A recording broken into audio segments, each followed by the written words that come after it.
Bago tayo magpatuloy sa video ko ngayon ay shoutout muna sa tatlo nating kababayan. Unahin ko to si JCM. Kuya Pinong pa-shoutout naman. Waiting masilik KLT21. Hindi nawawala ng pag-asa hanggat nasa roster pa.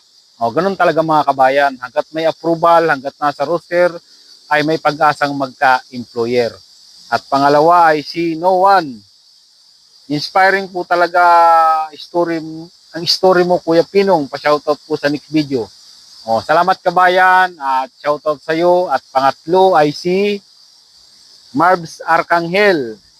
Pareho pala tayo Lods. 36 na ako nag-aral at 37 na ako ngayon. Grabe pag-aaral ginawa ko para makapasa lang. Sa awa ng Diyos, nasa roster na KLT 22, umaasa pa rin na makapunta dyan. Pa-shoutout Lods. Shoutout sa iyo kabayan at good luck.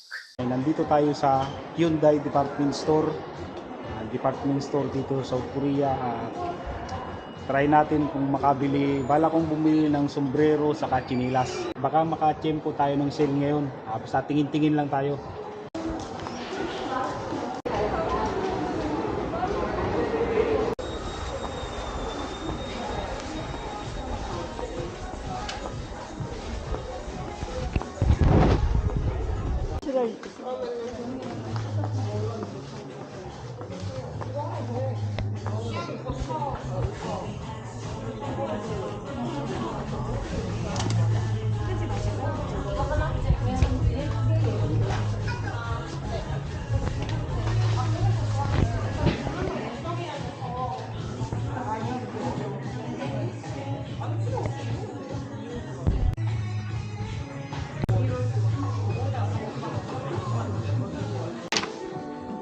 Ito mga kabayan, nabili ko na. Naka-sale siya, 20% off. Ang dating presyo niya ay 59,000 won, ngayon ay 47,000 won na lang. Nakabawas ng konti.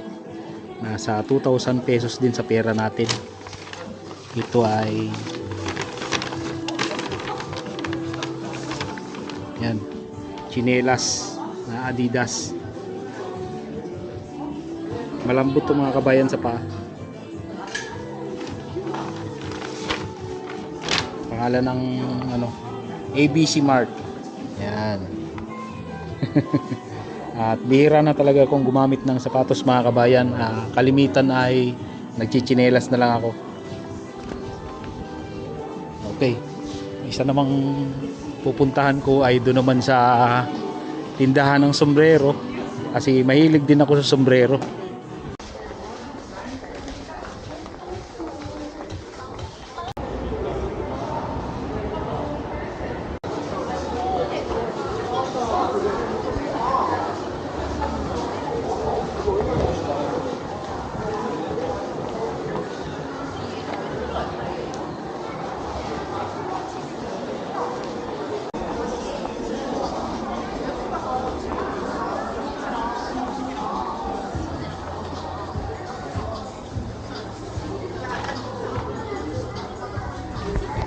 Ito mga kabayan,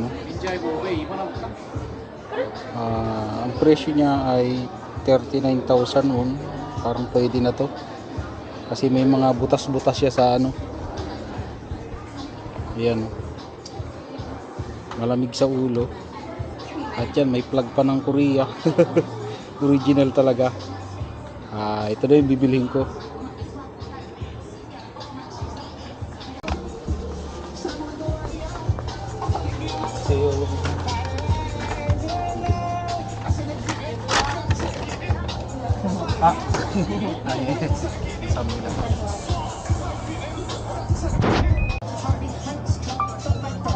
Sale.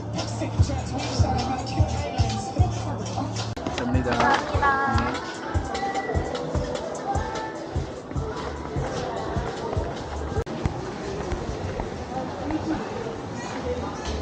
Ito na nga mga kabayan yung pinamili ko kanina. Itong chinilas na Adidas. Ayan. Adidas. Ang dating presyo niya ay, nakita nyo, 59,000 won. Nakalis ako ng 12,000 won. 47,000 won na lang yung binayaran ko. Ayan. Maganda yung sa paa niya kasi malambot. Hindi masakit sa paa. Tapos, ito namang sombrero, nung una akala ko ay hindi siya nakasale. Pero nakasale pala siya. Ang tatak ng sombrero nito, ayan, pear. Nakikita nyo dito, tatak original, mayroon pang plug ng Korea sa ilalim. Ayan, kabilaan. Ayan,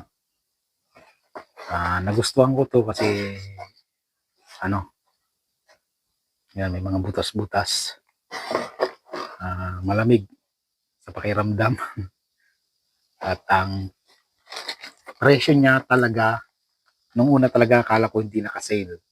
Ayan. Ang nakalagay sa tag niya ay, magkano nga ba yun? Ayan o. 39,000 won. Tapos nakasale pala siya. Ayan yung binayaran ko. 27,300 won na lang. Okay.